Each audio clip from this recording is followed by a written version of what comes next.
Good evening, good afternoon, good morning, everyone, wherever you are watching us from. I am Comfort Eyitayo, your regular host for Connect with Comfort show. On this program, we aim to add value to people and business enterprise and personal growth. Each show is organized to feature special guests who are subject matter experts that will throw more insight on the topic of the day. I am glad that you are able to join us. You are very welcome. On focus today, our focus today is on how to develop marketing. I take that again. Our focus today is on how to develop and implement a comprehensive marketing plan to help our business to grow. As we all know, marketing is an essential aspect of any business, and having a good marketing plan can help a company to achieve its goal and objective. Today, we will discuss the steps involved in creating a successful marketing plan, including identifying target audience, researching the competition that we have around our businesses, determining a budget, and implementing effective strategies. We will also explore various marketing channels, including traditional and digital platforms, and how to optimize their use to achieve maximum impact. I hope by the end of this discussion today, you will have a better understanding of the importance of a comprehensive marketing plan and the necessary steps to develop and implement one successfully. So without further ado, let's dive into the world of marketing. Please remain connected. We'll be right back after this short break. Thank you.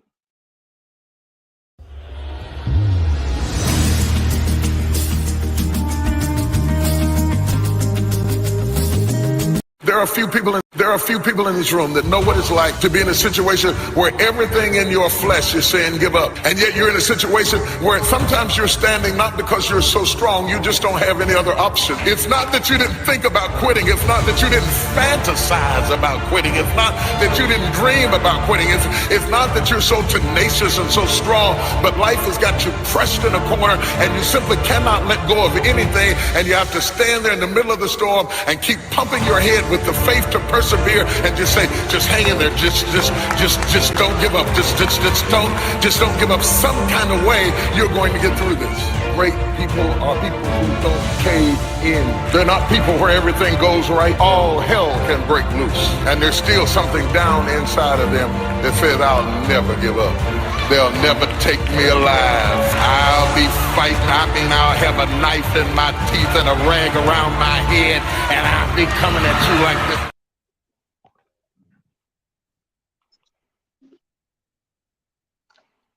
You are welcome back. With me today, we have a special guest who is going to shed more light into the topic at hand. I have with me Imma.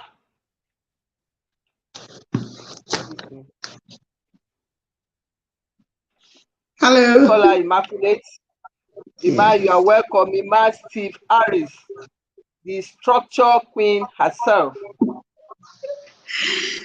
You are welcome. Thank you, Mom. Thank you so much. Imma is an exceptional process. Thank you. Imma is an exceptional process improvement expert, business administrator, and structure consultant. She is joining us today on this show all the way from Dallas, in the United States of America. Once again, you are welcome, Imma.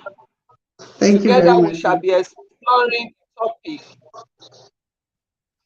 how to develop a strategic marketing plan for our business. So I'm just going to go straight to ask our guest, what is a marketing plan? And what are the processes for achieving one? Okay. So I'll break it into two. First, the marketing, and then the plan. So marketing is any activity that helps with selling products or services, that helps in promoting and selling products and services. Now, marketing plan is planning and strategizing that will help your business meet the selling and promoting of the services. Now, having a product is not enough. Getting the product or the service to the customer is what is most important. So what marketing plan does, it will help you identify who your customer is, who needs your products or services, how they want to get your products and services, what prices are best, for those your products and services, who your competition is, how you can out-represent the competition, meaning how you can be better represented, that the customer recognizes you first. That's basically what marketing plan is. Planning the activity that helps you promote and sell your businesses, including the strategy and getting to your customer. So that's in simple term what a marketing plan is. Thank you.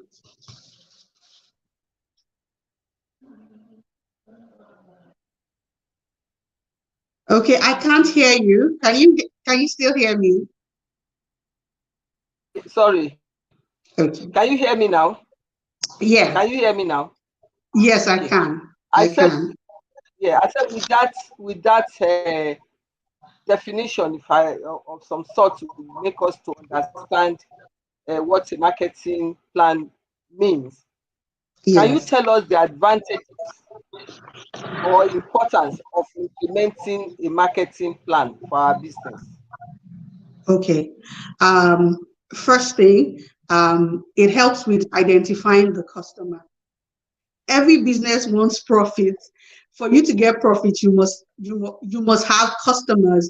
So what a marketing plan does is it narrows it down. So there are a broad number of customers out there. It helps you segment into smaller bits. So you're saying, okay, these particular customers, maybe they're, for instance, depending on your product, they're 0 to 10 years. They want this product in a certain way. And these ones, they are maybe 40 to 50. This is how they like the products or the service being given to them. So what it helps, it helps you streamline and target the exact customer that is best suited for you, so that you're not spending your money crazily trying to identify or trying to work with everybody. It helps you narrow down, the type of customers that you're reaching out to. Also, it helps you identify what your unique selling point is. So you have a product or a service, there are hundreds of people also selling their product or service, but what will make the user of that service pick you? So what that does is, what happens with the marketing plan is, when you've narrowed down and then you've identified your customers and you've identified your competition, you're creating a strategy that makes you unique. That's your unique selling point. So for instance, some people say Coca-Cola wants to outbid water. So Coca-Cola wants you to be the first drink you think of when you're thirsty. Those are the kind of things that you're looking at when you're identifying your unique selling point. Or for instance, somebody wants you to recruit for them, but their unique selling point is that they're also a process specialist. So they understand the processes for your business, they can identify the specific type of person you need. Those are unique selling points. For instance, somebody is also a recruitment specialist, but also a psychologist. They bring all those unique things to your business. For instance, what this does is that you are placing yourself above your competition by saying, this is what I have. So your unique selling point is what you have that your customers don't have, that make your what you have that your competition doesn't have, that makes your customers decide to choose you above your competition. Also, it helps you set the strategy to reach the ideal person, which was what I was talking about with the unique selling point. So if you already know your unique selling point, then you create a strategy that will help you say, okay, I don't want to target the whole world. I want to focus on this one. Focus actually helps you, to just pinpoint on a specific need. So instead of like you want to reach everybody. For instance, if you're a recruitment firm, instead of saying you want to reach everybody, maybe you want to streamline because you're a guru in tech. You want to streamline to saying, oh, I want to recruit for only people in the tech industry. Or I want to streamline to only people in the healthcare because maybe I have a healthcare background and all of that. Those are some of the small things it does. So basically, the advantage is that it helps you maximize, the money you have or the capital you have, ensuring that it's bringing that your focus on the marketing plan ensures that you bring the specific return or a good return on investment, as opposed to throwing everything out there, like sowing wild oats and getting none back. So those are some of the advantages of building a marketing plan. Thank you very much. With the plan, you are able to decipher what your customers want to be able to serve them better. And then also from that, the pattern of behavior. And also you identify your competitive advantage over your competitors. Those things that they are not doing so well that you can actually take advantage of and make a unique selling point for yourself. That's very good. Thank you very much. So what types of businesses are marketing plans suited for? Are there particular business that you can say maybe you don't need a marketing plan for? Is that possible? No, it's not possible. Every single business needs a marketing plan. Now, whether you're small or a one-man business or even a kiosk, you do need some type of marketing plan, because what you don't want is starting a business and nobody's coming to your business because you haven't been able to, or you don't have any strategy to promote that business to your customers. So I'll start from the smallest type of business to the biggest form of business. For instance, a malam that sells stuff in his shop. What he may do is to make sure that, like you see some of them, they work almost 24 hours. So instead of you having to drive all the way to another big supermarket. They're always open there. They'll be the first people you think of if you have an emergency. For instance, you're cooking and you need salt. The man is there at odd hours and is available to sell to you. That's some sort of marketing plan he may not have known. Availability to your customers at odd hours and a certain time is some sort of marketing plan that helps you promote your business. Then let's talk about the small and medium scale people, maybe like a boutique. So maybe their corporate goals, for instance, is their goals is that they want to meet, working class women and all. That means part of their plan will be to strategically position themselves in places where business women work or business people work. That's some kind of plan. So you cannot say, oh, you're just a one-man business or a small boutique business, so you don't have a plan. If you position yourself in the market, many corporate people do not come into the market. They are around where their offices are. So if you choose to be in the market, you have triples of people come in once in a while. However, if your store is beside in an industrial area or in a business area, what will happen is that people go to work, they see you. People having their lunch, when they go out, they see you, so they can easily branch in and come. That's some sort of marketing plan too. Then also for bigger companies like banks or big oil companies, your competition is out there. A marketing plan helps you get position you above the competition. You see, there are some banks that will say, oh, they want to make sure that they have nobody waiting in line. Most people who are impatient or corporate people want to go to that type of business. There was a bank at one point that was their selling proposition, and I'm sure it came from like a marketing plan. And so what they did was they ensured that each time you came into the bank, there was little or no line at that time. They're currently not like that, I'm sure of that. And then there are other businesses like I mentioned, like the oil and gas, who for those that have filling stations, some of them now do like the card payments. That's some sort of marketing strategy to help to drag in people. So all in all, every single business needs a marketing plan. Any business that doesn't have a marketing plan is definitely planning to fail or is trying to do business by chance, and that is not advisable. Yeah. Thank you very much. So businesses that are not having marketing plan do not plan to grow, and if you don't grow in business, you will soon go into extinction. I hear you, Imma, very, very loudly. Thank you very much.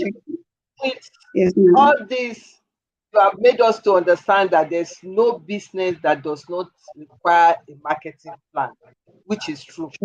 And you drilled it down to even the Malam in the corner street, which we are all aware of, and the importance of such invisible marketing plan. They probably not know it, but that's their marketing plan, availability at odd hours.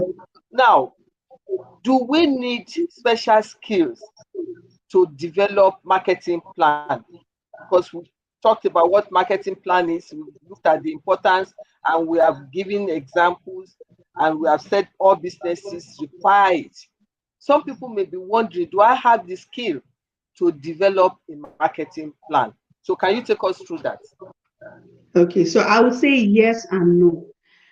Yes, in the sense that if you're a small business, all you have is yourself, all you can afford is yourself. So the easiest thing to do is probably get to download some templates online that can help you with the marketing plan, and then put it together. It just requires your thought and some templates to guide you. However, as you grow as a business, you will require certain skills. And most times you have maybe the chief marketing officer for bigger businesses.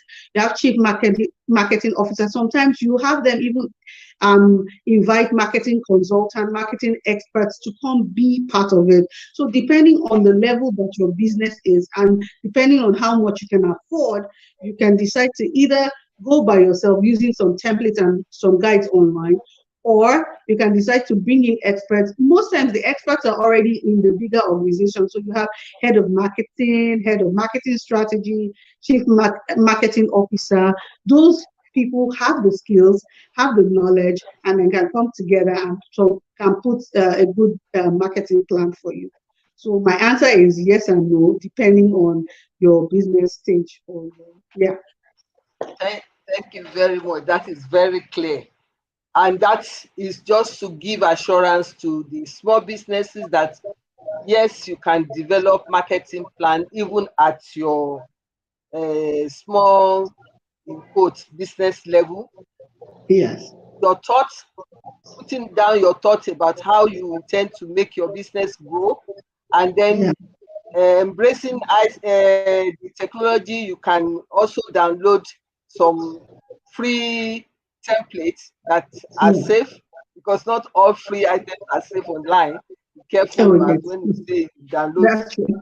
tools. Be sure Yes. that they are safe.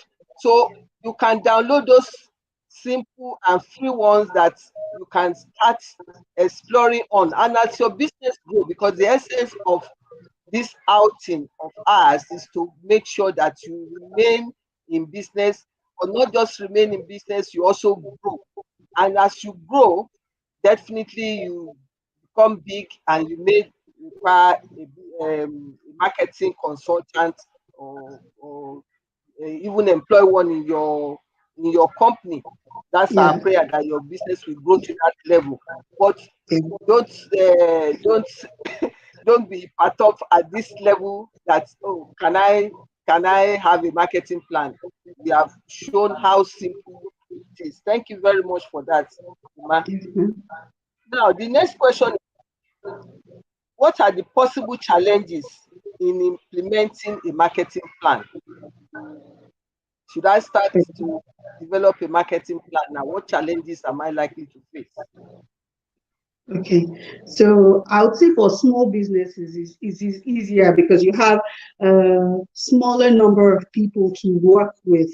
However, in bigger businesses, sometimes they have problems of inflexibility. So that's where one chairman or one director accepts the marketing plan and say, okay, I love the strategy that we're going to go through. And another one is saying, no, this strategy is not going to work. So like there's nobody is willing to budge based on the strategy that we chose. That can cause like a delay or waste of time while we are waiting for people to come to terms or agree with the strategy that has been developed from the plan, or agreed from the plan. There's also maybe lots of initiative, while we're working on the plan, and then we're already implementing, and then suddenly somebody says, no, I don't think this will work, or the way we're going, this isn't going to work. And people now begin to grumble, like, oh, we've put in so much effort into this, should we stop now, or should we just continue? The thing about this is that every business has to be flexible.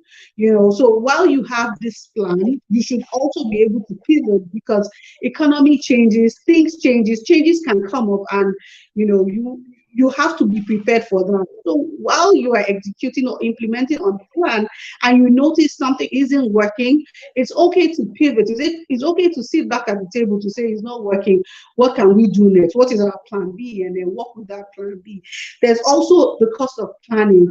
So because it will take time, man hours, money has been spent, a huge budget has been created.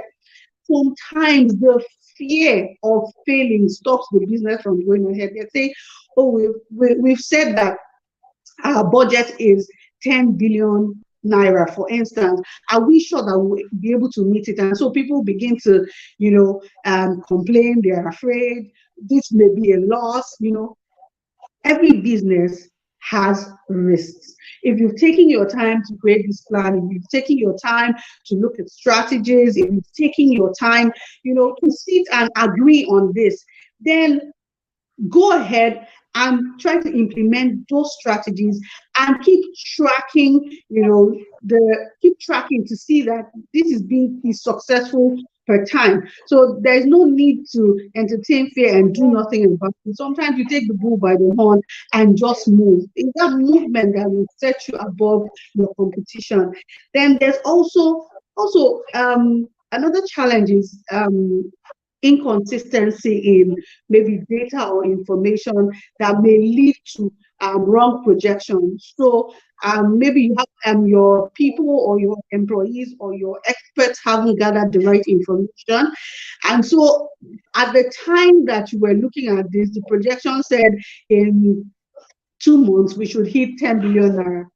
But you are seeing that by the first month, something is going wrong. You need to step back and look at the data, look at the information, look at the research that was done to see if it was thorough, if everything that was required was looked at properly. So those are the little challenges that come up, inconsistencies here and there. Work pressure sometimes pushes your employees into fear and into maybe lack of commitment where they just freeze and they're not doing anything. So these are just the little challenges that may come up in implementing. But however, my advice is always make sure you have the right information. Make sure that everybody is motivated and willing to go ahead. You can never underestimate the importance of motivation because the corporate goal or the corporate mission for the year may be like such a huge task that even seeing it makes your employees, afraid. So motivate them and then check that you are meeting at every stage, that you're meeting the success rate, or that you're meeting what you felt to achieve. And if you go back to the drawing table. So those are some of the problems with implementation. Fantastic, fantastic. That is very key.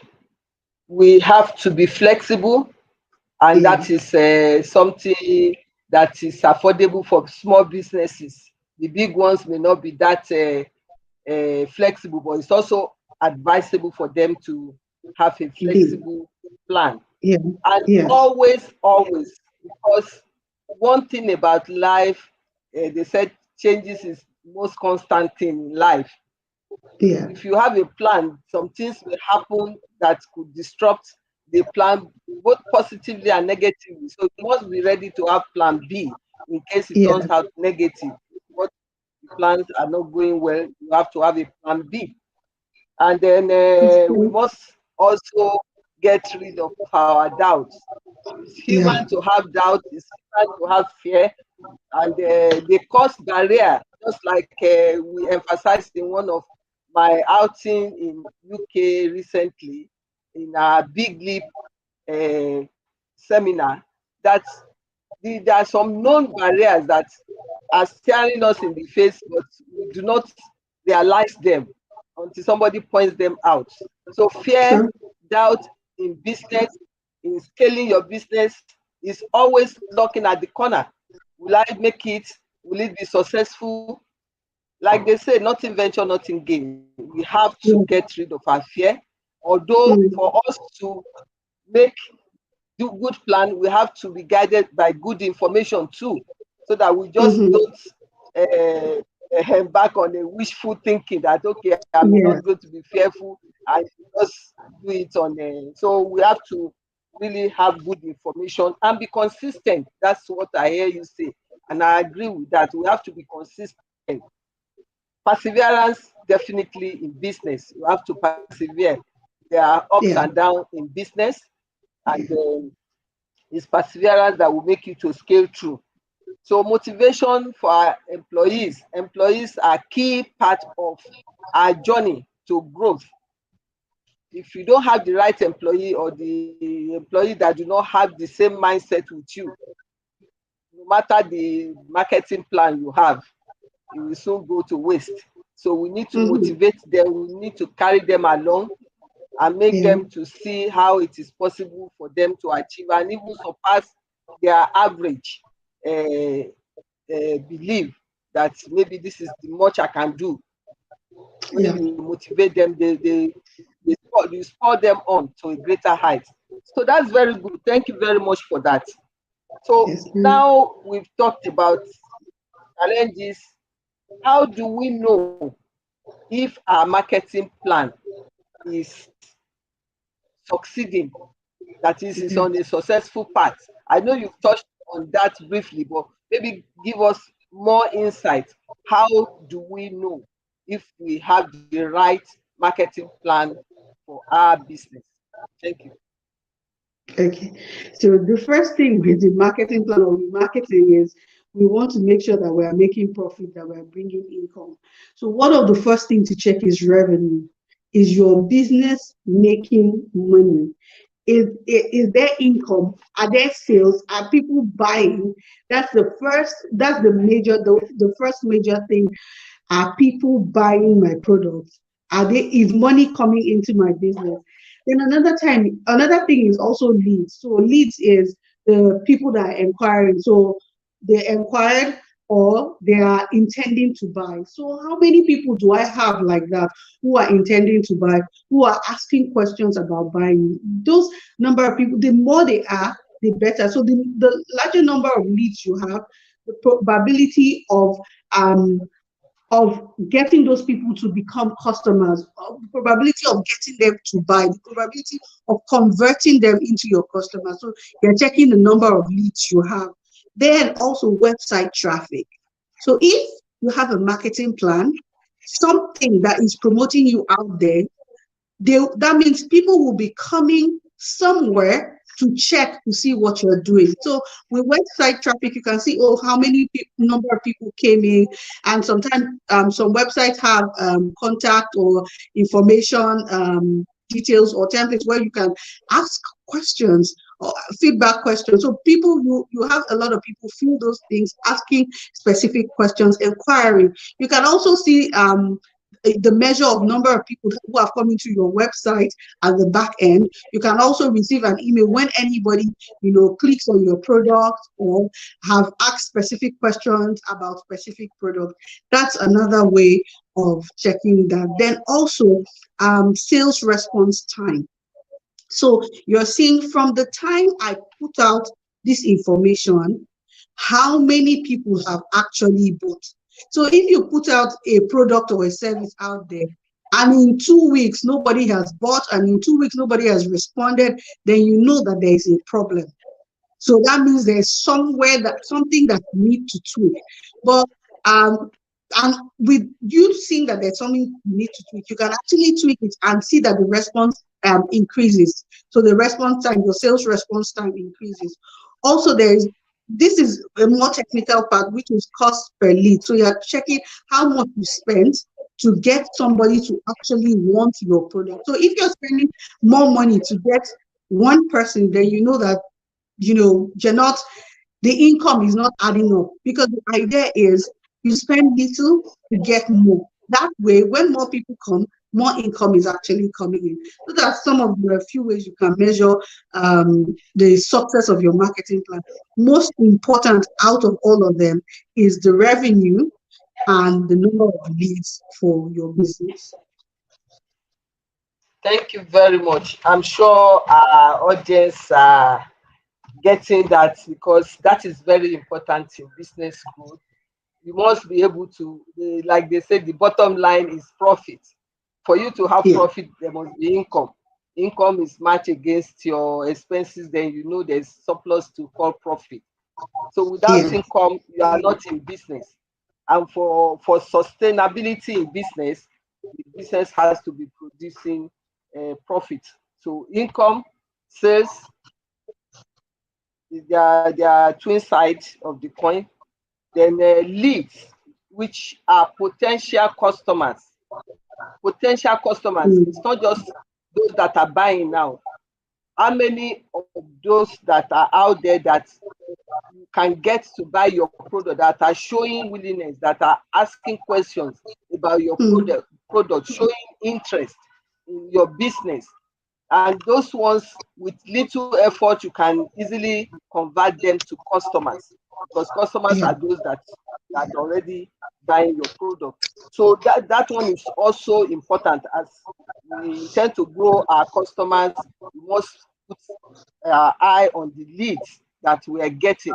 let us know what is their desire. Okay, they are asking questions. Is there something that we're doing now that they will need to do a little bit more of that, or some things that they want to change so that they can also be convinced to become our customers? So that is very important. And for us, embracing the ICT, when you talk of websites traffic, those of us that have gone to that level to be able to employ ICT, that is technology, to market our product, you look at the volume of people visiting your site, and then you will know from comments made, you'll be able to know the intention of those that Yeah. are visiting your site, and those you can follow on to become customers. That is very, very important. Apart from website, it can also be physical inquiries. When people come, oh, do you do this? Okay, they know you are doing this particular product. There could be an allied product or services that Yeah. could go with that. You are not doing that at the moment. But when they start asking, that can also spur you to add that bit, if you have the capability to add it to your business, so that you can satisfy customers that requires that. So enquiries are very important to take note of. And then we also know how we are doing when we are not spending too much to get little. Because when you Yeah. spend too much to get little, it means you are losing money. Running In at a a simple loss. term, Yes. you are losing money. At the end of the day, it will result into loss instead of profit, because whatever you are spending is part of your expenses. And like we said before, your income is matched against your expenses. It's when you have surplus of that Yeah. income over your expenses that you can be talking of profit, and we need profit to stay in business. So these are very, very germane points. Thank you very much. We'll go on a very short break now, and we'll come back to wrap up. Thank you. You're welcome. Stay connected.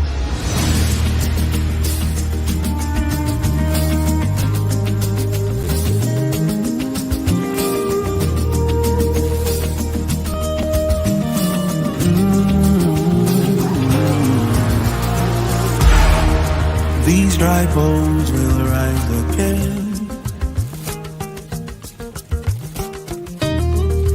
'cause the stone has been rolled away.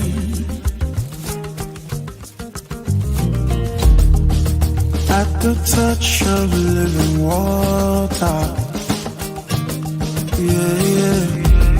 This broken branch will live again. These fallen walls will be restored, says the Lord. To his voice as he calls, come forth, arise, come alive. It's not over till Jehovah says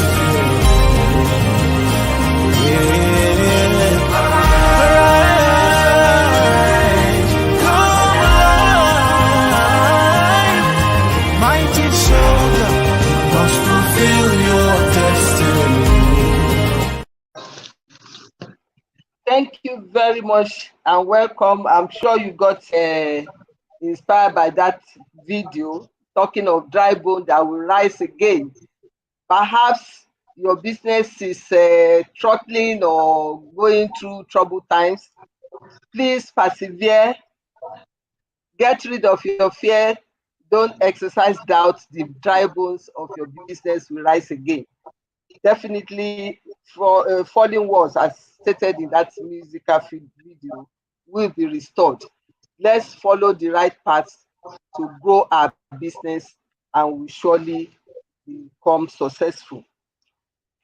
I want to appreciate highly our guest for today, because you have really given a lot of insight into this topic.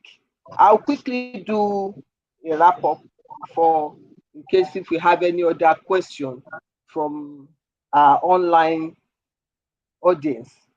We have been told to identify our ideal customers and understand their needs. preferences and behavior in order for us to give them what they want and to retain them so that they will continue to patronize us.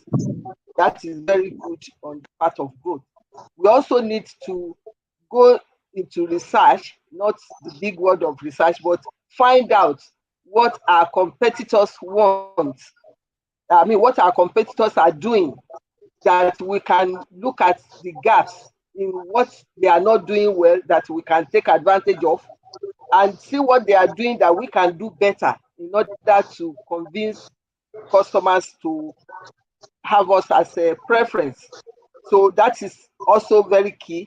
We have been told to define our marketing plans and efforts to gear it towards increasing sales, which will give us income, which we need for profit. We also need to build a brand awareness, that is, generate interest around our businesses so that more people will know what we're doing, and by that they will patronize us. We also need to generate leads, like we have been told.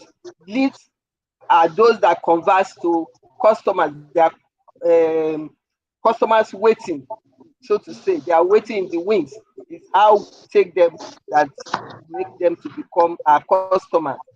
Then we need to make a unique value proposition for our customers too.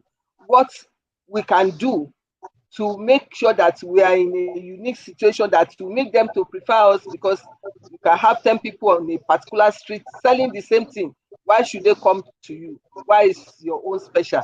That uniqueness, but maybe in the services, maybe the way you greet them, maybe the way you package things and all that. You need to take cognizance of that to make sure that we grow our business. Then we need to decide which channel is best for us to reach our customers. The website is there. We can also do one-to-one, go to the market and all that. We need to make sure that whatever we do, we must be able to reach our customer to create the necessary awareness. Our plan should be flexible. We heard that, and we heard the reason why flexibility is very important. We must be honest with ourselves. When something is not going right, we must go back to the drawing board and reassess and see how best to move forward. Have a plan B. Don't just throw in the towel. Don't just say, oh, it is ended. There are ways to get around it, and just see other ways to get around it and move on. We develop budget and the timeline. Budget is very important. Otherwise, you just be spending and you will not know what you are spending on. So you must have a direction, and budget will help you to get that direction, so that you know that if you have aimed to spend 10 naira on this particular budget expense item, you don't overshoot it, so that it doesn't cause problem at the end of the day. Then we need to monitor results, like we have just talked. How do we measure the effectiveness of our marketing plan? Effectiveness results in bigger sales, more income, and more customers, more leads that we're able to convert to customers. So those are the things that we have been giving insight on, and I hope we'll be able to make use of that. And I want to once again appreciate our guest today. She's really our structure queen, immaculate. You have done fantastically well. I appreciate you. Thank you for your time, and I hope next time when we come calling, you'll be ready to assist us. We are jointly building businesses to help business grow, to help people to grow their personal enterprise. Thank you once again. I also want to use this opportunity to appreciate my online audience. I thank you for joining our program, and I hope you have learned one or two things today which you can make use of in growing your business. Please continue to follow us, and if you have enjoyed this episode, please remember to subscribe to my YouTube channel, Comfort Eyitayo, and once you have done that, Please turn on the notification button, like and share our videos. Stay updated with information about upcoming events, solutions, and offers on my Instagram account at Comfort Eyitayo, as well as my Facebook account at Comfort Eyitayo. So till I come your way again, carefully plan and execute comprehensive marketing plan that can help your businesses to achieve your goals and reach out to new customers for business growth. God bless you. Thank you.